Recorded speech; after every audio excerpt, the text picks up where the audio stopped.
Fala pessoal, bom dia, boa tarde, boa noite de novo, professor Rodrigo com vocês. E agora para a resolução de exercícios da última aula de Física para nono ano, de ondas eletromagnéticas e seus usos no cotidiano. Assim como na última aula, nós vamos fazer os exercícios baseados no que foi passado para vocês. E o exercício vai ser colocado na tela. Eu vou deixar aí um tempinho de 3 segundos até dar a resposta. Então, se você tiver interesse de resolver sozinho, ao invés de ver só a minha resolução no início, que é o que eu aconselho, que vocês tentem resolver, pausa o vídeo, lê, tenta chegar numa resposta e aí solta o vídeo e confere com a minha, beleza? Vamos começar então. No primeiro exercício, ele já fala aí. Na retina, existe um grande número de cones, células capazes de diferenciar as cores dos objetos. Para captar as cores, os cones diferenciam as ondas eletromagnéticas pelas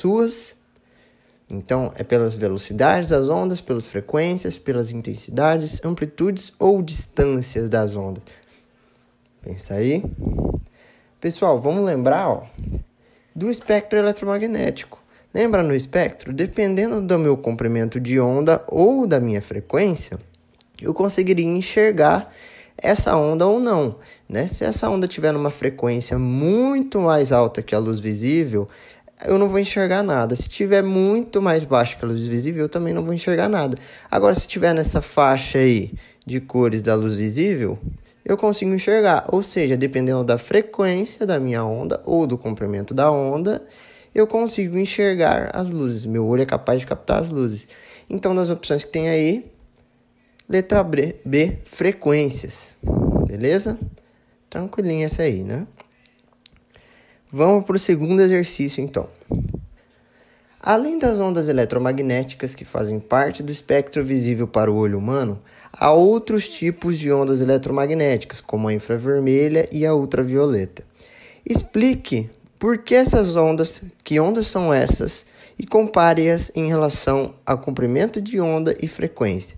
Então, é para explicar que ondas são essas outras aí e comparar com relação ao comprimento de onda e frequência. É uma questão dissertativa. Então, vamos lá. Tenta escrever alguma coisinha aí e a gente vai conferir. Beleza, então, vamos lá, de volta. Então, o que acontece, pessoal? As ondas infravermelhas, elas são aquelas que têm uma frequência menor do que a vermelha, que é visto a olho nu. Por isso que é infravermelho, é abaixo da vermelha, tá? Menor frequência que a onda vermelha. As ultravioletas, lembrando lá do espectro de frequência, ele vai de vermelho a violeta, certo? As ultravioletas são as ondas que têm uma frequência maior do que o violeta.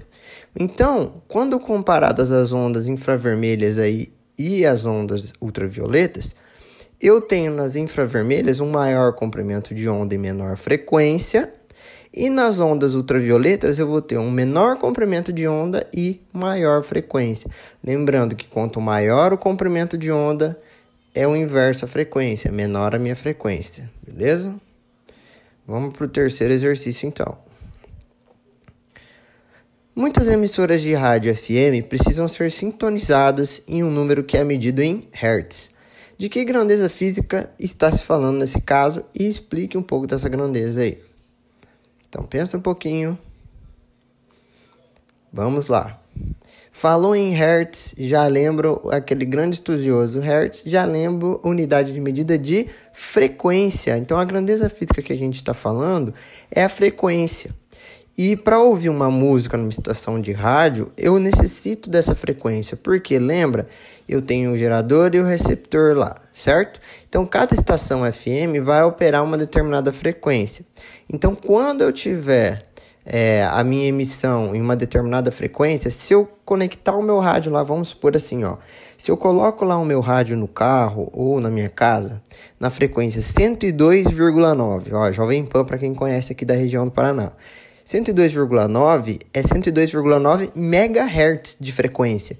Então, ele vai pegar todos os sinais captados que foram gerados por uma antena lá na rádio a 102,9 MHz também, tá? Então, dependendo da estação, que é operada em determinada frequência, vai ter restrição da transmissão das ondas. Eu só vou escutar a música daquela frequência gerada pela rádio. Beleza? Vamos lá, continuando. Exercício 4. Considerando as ondas de rádio, é correto afirmar que elas só podem ser captadas por rádios? Justifique sua resposta. Então vamos para a resposta. Lembrando, pessoal, ondas de rádio é uma parte do espectro de frequência, é uma faixa ali. Só que não é necessariamente só captadas por rádios. Lembra na aula? As ondas de televisão também são captadas e transmitidas através de ondas de rádio. Então, além do rádio, por exemplo, eu tenho a televisão também que atua nessa mesma faixa de frequência. Vamos continuar aí. Exercício 5. Emissoras de rádio operam emitindo ondas eletromagnéticas em uma determinada frequência por meio de torres de transmissão.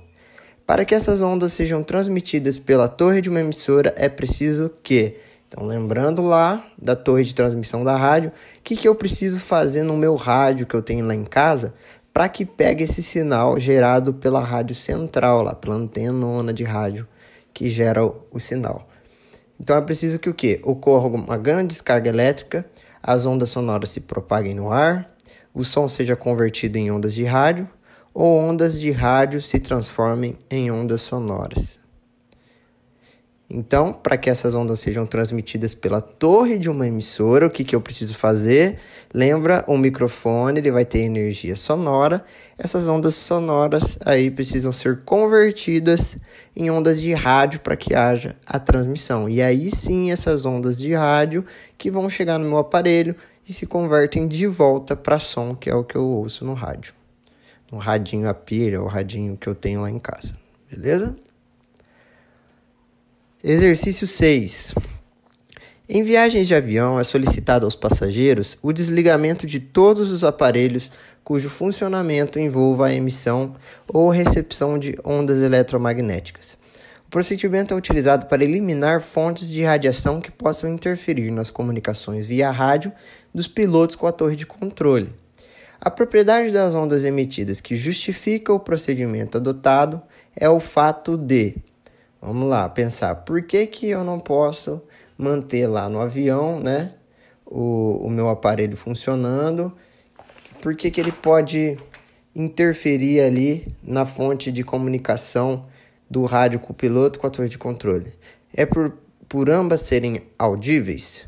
É por ambas terem intensidades inversas? É por ambas serem de mesma amplitude ou é por ambas serem de frequências próximas? Pessoal, resposta vinculada a tudo que a gente viu antes. Se tiver uma frequência de mesmo sinal no receptor e gerador, o meu receptor vai pegar essa onda e vai passar ela para a gente. Eu vou ouvir tudo que está falando. Então, imagine se você está lá no avião e o seu celular gera uma onda bem próxima daquela que o meu piloto está mantendo contato com a torre de controle. Pode ter interferência, pode atrapalhar. Então, para que não tenha interferência, eles pedem para desligar, porque se tiver frequências próximas, as ondas emitidas, né, vão sofrer interferência na comunicação. Certo? Vamos lá, quase acabando. Exercício 7. Aí tem um quadrinho do Garfield. Tá dormindo, né? O sol ali na barriga dele. E aí ele acorda assustado e olha lá. Passa com a barriga toda queimada, né? A faixa espectral de radiação solar que contribui fortemente para o efeito mostrado na tirinha é caracterizado como... Então vamos lembrar lá das faixas. Falei de sol, lembra do quê? Raios ultravioletas, tá? Então, a infravermelha, ela vai estar no calor? Vai. Só que do sol, pessoal, ultravioleta aí é o que é mais forte, né? É o que a gente sempre tem que proteger. Dos raios UV, lá que usa protetor solar, é por causa disso. Raios ultravioletas vêm aí do sol, são as ondas eletromagnéticas mais presentes aí quando eu estou vinculado ao sol. E pode acontecer isso que aconteceu com o Garfield. Último exercício, pessoal. Para ser bem bate rápido, jogo rápido, né? Observe a imagem ao lado, o que foi produzida com uma câmera térmica, aparelho que converte as diferentes temperaturas de um ambiente ou corpo em uma escala de cores. Qual tipo de radiação foi captada pela câmera térmica para produzir essa imagem? Olhei essa imagem, já lembro muito do quê? Lembro muito de infravermelho, câmera infravermelha. Então, o tipo de radiação que é captada dessa câmera é a radiação infravermelha, tá? O que se pode concluir sobre a distribuição do calor no corpo humano? Olha a imagem aí, Eu tenho cores um pouco mais escuras, cores um pouco mais claras, tom para o azul, para o violeta, para o vermelho. O que a gente pode concluir? A gente pode concluir, lembra, a radiação infravermelha é sempre vinculada à temperatura? A gente conclui que a distribuição de calor no corpo não vai ser uniforme. O corpo inteiro ele não vai estar na mesma temperatura, não vai estar a 36 graus.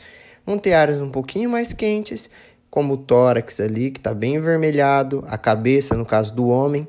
Olha, no caso da criança e da mulher, já mais na região do abdômen também está um pouquinho mais vermelho, quanto mais vermelho, mais quente. E em outras regiões, que aparece o azul aí, como na perna, nos braços, bem na ponta do pé ali. Quanto mais violeta, mais frio. Então, distribuição do calor no corpo não é uniforme. Beleza, pessoal? Então, assim a gente encerra os exercícios, encerra as aulas aí sobre ondas eletromagnéticas e algumas aplicações. Qualquer dúvida, deixa nos comentários, beleza? Deixa também seu feedback, fala se o vídeo tá bom, se não tá bom, se você curtiu, se não curtiu. O importante é sempre vocês falarem pra gente melhorar a qualidade aqui no canal, beleza? Um prazer, bons estudos e até o próximo vídeo.